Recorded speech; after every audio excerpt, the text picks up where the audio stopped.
नमस्कार, AR blog पे आपका स्वागत है। हमारी आज की कहानी है माँ की पूर्ण आहुति। किसी ने क्या खूब कहा है, माना कि थक कर उसकी आंख बंद होती है, पर माँ जब सोती है तब भी फिक्रमंद होती है। अपने पति के मृत शरीर के सामने बैठी गीता एकटक उसे निहारे जा रही थी। उसे अब तक यकीन नहीं हो रहा था, क्योंकि कुछ घंटे पहले ही तो उसका पति उसके साथ हंसी ठिठोली कर रहा था, उसे आलिंगन में लेकर हंसते हुए बातें कर रहा था और कह रहा था कि हम दोनों को तो मृत्यु भी जुदा नहीं कर सकती। तभी गीता ने घबराकर उसके मुंह पर हाथ रखते हुए कहा था, मृत्यु का नाम मत लेना, मैं अंदर तक कांप उठती हूँ ऐसी बातें सुनकर। शुभ शुभ बोला कीजिए। तभी उसका पति बोला, अरे गीता, तुम भी कमाल करती हो, ऐसा भी कभी होता है क्या? मृत्यु का नाम लेने से मृत्यु आ जाती तो सारी दुनिया ही खत्म हो जाती। ये बात सुनकर गीता हंस पड़ी थी, लेकिन वो क्या जानती थी कि मृत्यु को ललकारने का परिणाम इतना जल्दी सामने आ जाएगा। जिस समय उसका पति ऑफिस में बैठा था, काम करते करते ही उसे दिल का दौरा पड़ा। सह कर्मचारी उसे अस्पताल पहुंचाने के लिए दौड़े, परंतु उससे पहले ही रास्ते में उसकी मृत्यु हो गई। उसके सहयोगी दुखी मन से उसके मृत शरीर को गीता के पास सौंपकर चले गए। गीता के तीनों बेटे बड़ी हैरानी से कभी दुख से पत्थर हुई अपनी माँ को देखते तो कभी अपने पिता के मृत शरीर को। सभी रिश्तेदार रो रहे थे, परंतु गीता की आंखों का पानी मानो सूख गया था। आंखों में एक अलग सी गंभीरता छाई हुई थी। कुछ औरतें आपस में कानाफूसी करने लगी। देख तो आंख में एक आंसू नहीं है। अरे पति के मरने का गम नहीं था तो कुछ झूठे आंसू ही बहा देती। तभी पास बैठी एक औरत जो कि डॉक्टर थी कहने लगी, इसका रोना बहुत जरूरी है, वरना इसे दिल का दौरा भी पड़ सकता है।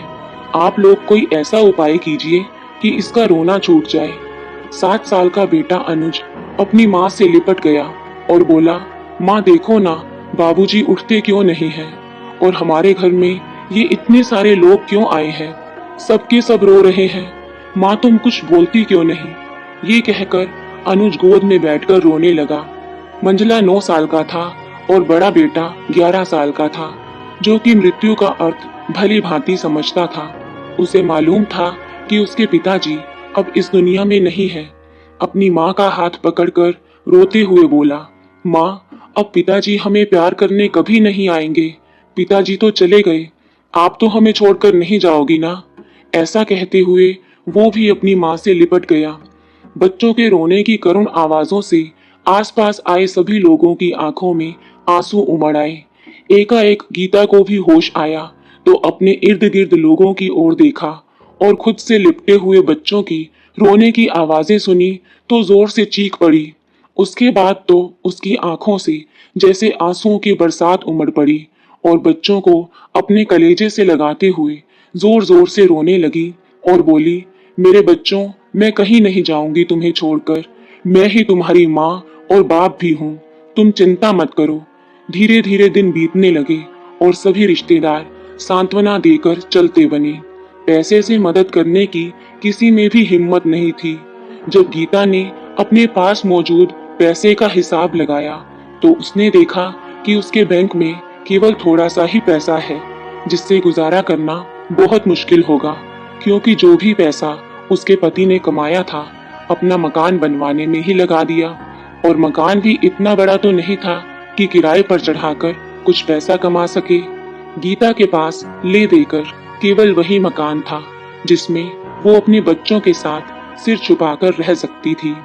गीता ने नौकरी करने का विचार बनाया और जिस ऑफिस में उसका पति नौकरी किया करता था वहां पर उसने नौकरी के लिए अर्जी दी और काफी दौड़ धूप के बाद उसे वहां एक छोटी सी नौकरी मिल गई। ज्यादा पढ़ी लिखी भी नहीं थी, केवल 12वीं पास थी, इसलिए नौकरी भी कुछ खास नहीं मिली।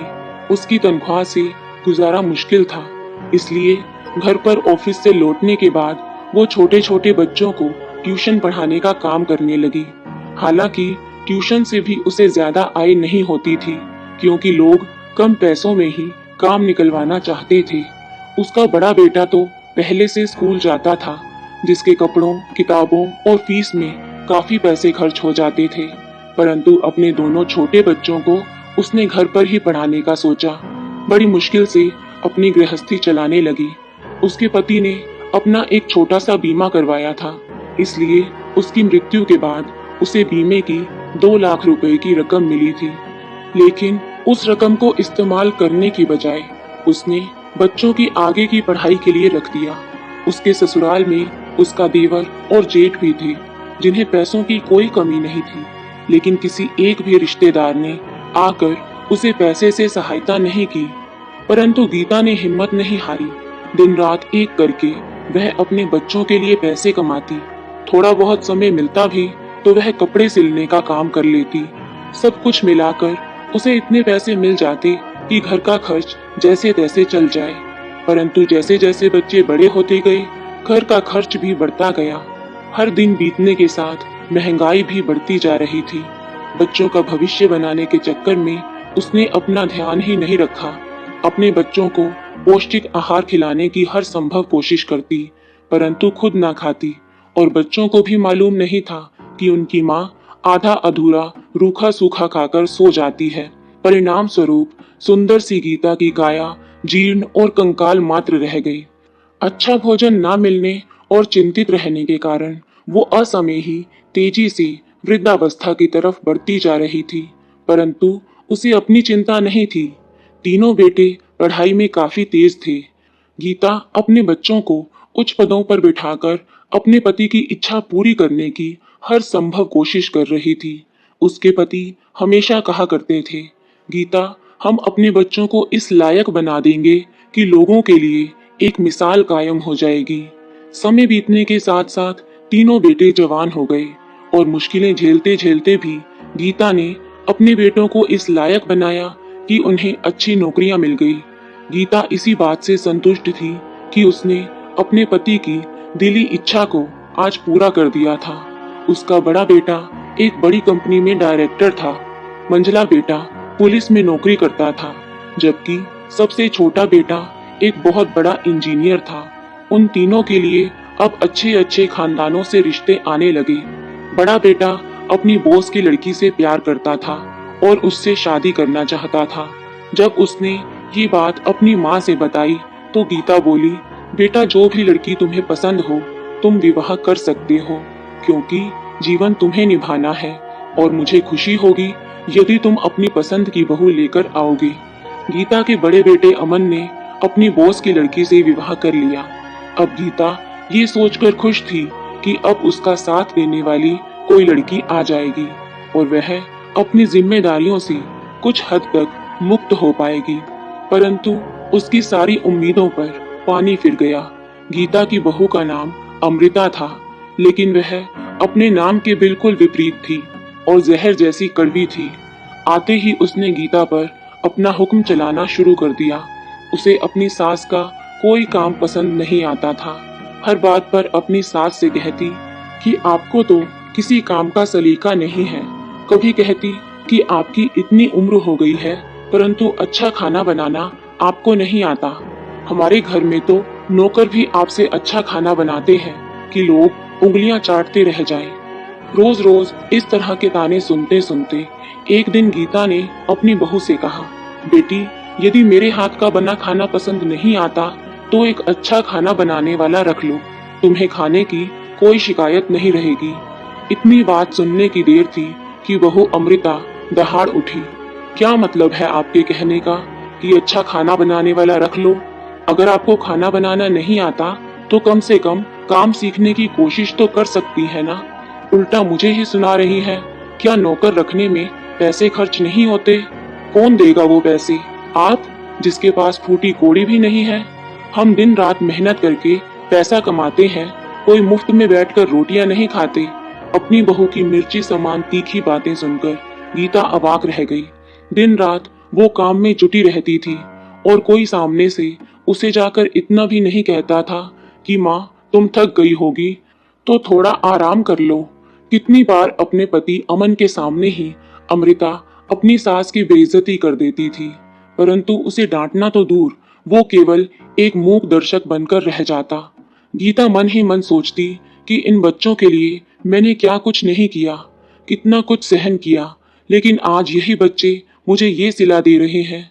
कैसे मेरा खून सफेद हो गया। गीता का दिल टूट चुका था, लेकिन मन के किसी कोने में एक आस थी कि जब मंझले बेटे रोहित का विवाह होगा तो उसकी पत्नी जरूर अच्छी आएगी, जो उसके ख्वाबों पर मरहम लगाएगी। उसे विश्वास था कि भगवान इतना निर्दयी नहीं हो सकता। परंतु जब दूसरी बहू रीना आई तो गीता का विश्वास चकनाचूर हो गया, क्योंकि रीना भी अमृता से कुछ कम नहीं थी। वो एक मॉडर्न लड़की थी जिसे ना तो अपनी सास के साथ रहना पसंद था और ना ही घर का काम करना। उसे अपनी सास के कपड़े देखकर भी चिढ़ होती थी, क्योंकि गीता उसे अपने स्टैंडर्ड की नहीं लगती थी। एक दिन जब घर पर रीना की सहेलियां आई हुई थी और हंसी मजाक चल रहा था, उसी समय गीता उनके सामने से होकर निकली। रीना उस समय तो कुछ नहीं बोली, परंतु अपनी सहेलियों के जाने के बाद अपनी सास पर बरस पड़ी। क्या जरूरत थी आपको मेरी सहेलियों के सामने आने की? सबने आपको मेरे घर की नौकरानी समझा। अगर उन्हें पता चलता कि आप मेरी सास हैं, तो क्या इज्जत रह जाती मेरी? कितनी हंसी उड़ाती वो लोग मेरी। क्या आपको अंदाजा भी है मैं इतनी मॉडर्न होकर ऐसी गंवार सास के साथ रहती हूँ? ये देखकर मेरी कितनी इज्जत उछाली जाती। जब मेरी जानकारी में से कोई भी घर पर आया हो तो आप रसोई से बाहर मत आया कीजिए। सब सामान तैयार करके रख दिया कीजिए, नौकर बाहर ले आएगा। ये सब रीना ने अपने पति रोहित के सामने कहा। गीता मन ही मन सोच रही थी कि रोहित अभी अपनी पत्नी को समझाएगा कि मेरी माँ की इज्जत किया करो, परंतु उल्टा वो अपनी माँ को ही बोला, माँ, रीना ठीक कह रही है, आपको हमारे स्टैंडर्ड का ध्यान रखना चाहिए।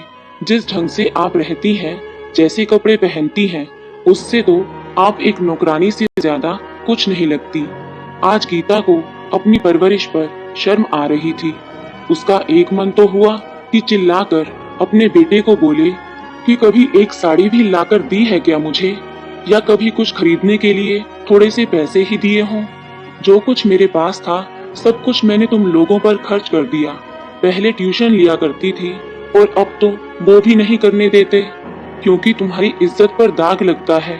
और तो और दिन भर मैं काम करती हूँ, तब भी आंखों में खटकती हूँ, और अगर काम ना करूँ तो उसमें भी तुम्हारी पत्नियों को परेशानी होगी। ये मकान मेरे नाम पर है, जिसमें तुम लोगों ने 3 मंजिलें खड़ी कर दी, लेकिन फिर भी मुझे रहने के लिए एक कमरा तक ना दिया। मेरी चारपाई बरामदे में लगी है। किसी को भी इस बात का आभास तक नहीं है कि सर्दियों में मेरी क्या हालत होती है। गीता मन ही मन ये सब बातें बोलती जा रही थी, लेकिन उसकी हिम्मत नहीं थी किसी से कुछ कहने की। हिम्मत करती भी तो कैसे, क्योंकि जिस स्थिति से वो गुजर रही थी उसकी स्थिति उससे भी बदतर हो जाती। गीता के सबसे छोटे बेटे ने भी अपनी पसंद की लड़की से विवाह किया और अलग घर ले लिया। फूटे मुंह से भी उन दोनों ने एक बार भी नहीं कहा कि माँ, कुछ दिन तुम हमारे संग रह लो। एक अच्छा भविष्य पाने की आशा की एक पतली सी किरण भी जो उसके दिल में थी, वो भी अब खत्म हो चुकी थी। कहा जाता है कि दुख की रात के बाद दोबारा से सुख का सवेरा होता है, परंतु उसके जीवन में तो रात का अंधेरा छटने का नाम नहीं ले रहा था। उसका शरीर दिन प्रतिदिन कमजोर होता जा रहा था। जबरदस्त सर्दी में भी बर्तन धोने के कारण उसे खांसी आने लगी थी। वो रात भर खांसती रहती, परंतु किसी को कोई चिंता नहीं थी। ना ही किसी ने जरूरत समझी कि माँ को डॉक्टर को दिखाया जाए। बहुएं तो पराई थी, लेकिन उसके अपने बेटे भी उससे मुंह मोड़ चुके थे। वो ये सोच सोच कर हैरान होती कि पुरुष तो निष्ठुर होते हैं, परंतु एक औरत उससे भी ज्यादा दूसरी औरत के प्रति इतनी निष्ठुर कैसे हो सकती है। वो सोचने लगी कि समय जैसे जैसे करवटें ले रहा है, समाज में निरंतर बदलाव आता जा रहा है। पुरानी मान्यताएं और पुरानी परंपराएं बदलती जा रही हैं। उसका स्थान तथाकथित मॉडर्न सोच ने ले लिया है। पारिवारिक संबंध और नैतिकता तो जैसे बच्चों के लिए मायने ही नहीं रखते। जनरेशन गैप का वायरस इस कदर फैलता जा रहा है कि माता पिता और बेटे जैसे घनिष्ठ संबंधों में भी खाई बनती जा रही है। ऐसे में परिवार से तिरस्कृत बूढ़े कहाँ जाएंगे? क्या वो ऐसे ही घुट घुट कर मरते रहेंगे? अब तो उसकी ऐसी हालत हो चुकी थी कि वो जीवन जीना ही नहीं चाहती थी। दोनों बेटों अमन और रोहित ने अपना मकान खूब अच्छे ढंग से सजाया था। पैसों की कोई भी कमी नहीं थी, परंतु अपनी माँ पर एक भी पैसा खर्च करना उन्हें बड़ा अखरता था। लेकिन कहते हैं कि भगवान के घर में देर है अंधेर नहीं, और जो जैसा बोता है वैसा ही काटता है। उन दोनों के घर में कोई औलाद नहीं हो रही थी। यही एक दुख दोनों बेटों और बहुओं को खाए जा रहा था कि उनकी कोई संतान नहीं थी। काफी इलाज करवाए, पूजा पाठ करवाया, पानी की तरह पैसा बहा दिया, लेकिन जो काम सबसे जरूरी था वो काम उन्होंने नहीं किया। किसी के दिमाग में नहीं आया कि वो माँ जिसे दिन भर तिरस्कृत किया जाता है, उसका आशीर्वाद सबसे ज्यादा जरूरी है। ऊपर से अमन की पत्नी अमृता बीमार पड़ गई। सारे टेस्ट करवाने के बाद पता चला कि उसकी दोनों किडनियां खराब हो चुकी हैं। डॉक्टर ने जल्द से जल्द किडनी का इंतजाम करवाने की हिदायत दी, नहीं तो कुछ भी हो सकता था। पूरे घर में हाहाकार मच गया, परंतु ऐसा कौन था जो अपनी किडनी दे सकता था? सभी को अपनी अपनी पड़ी थी। नसीब का खेल देखिए, जिस बहू ने गीता को असहनीय दुख दिए थे, उसी बहू के लिए वो बेचारी अपनी किडनी देने को तैयार हो गई। वो जीवन भर त्याग की आहुति देती रही ताकि सबको खुश रख सके, परंतु किसी ने उसकी कीमत नहीं आंकी। ना तो बेटे बहू उसे कुछ समझते थे और ना ही किस्मत ने उसका साथ दिया। गीता के इस फैसले पर उसके पड़ोसी बिस्तर पर बीमार पड़ी उसकी बहू अमृता के पास आए और बोले, अमृता, तेरी सास कितनी अच्छी है, वो खुशी खुशी तुझे किडनी देने को तैयार हो गई। नहीं तो आजकल ऐसा त्याग कौन करता है? माँ करे तो समझ में आता है, लेकिन सासू माँ जो इतनी कमजोर और बूढ़ी है, वो तुझे किडनी देने को तैयार है। इतनी बात पर अमृता बोली, तो कौन सा बड़ा एहसान कर देंगी? कब्र में पैर ही तो लटकाए बैठी हैं। उन्हें भी पता है कि वो कुछ दिनों की मेहमान है, और अगर अपने बेटे के परिवार के लिए नहीं करेंगी तो किसके लिए करेंगी? अमृता की बात सुनकर गीता को बहुत हैरानी हुई और पड़ोसन भी उसका मुंह ताकती रह गई। गीता बहुत बार सोचती कि ऐसे वातावरण से दूर निकला जाए, परंतु और कोई रास्ता भी तो नहीं था। जिन बच्चों को उसने फूलों के पौधों की तरह सींचा ताकि उसका घर का कोना कोना महक उठे, उसमें तो फूल के स्थान पर कांटे उपज गए। सोचा था कि वे आदर्श बेटे बनेंगे, परंतु चूक कहाँ हो गई अब तक जान नहीं पाई थी।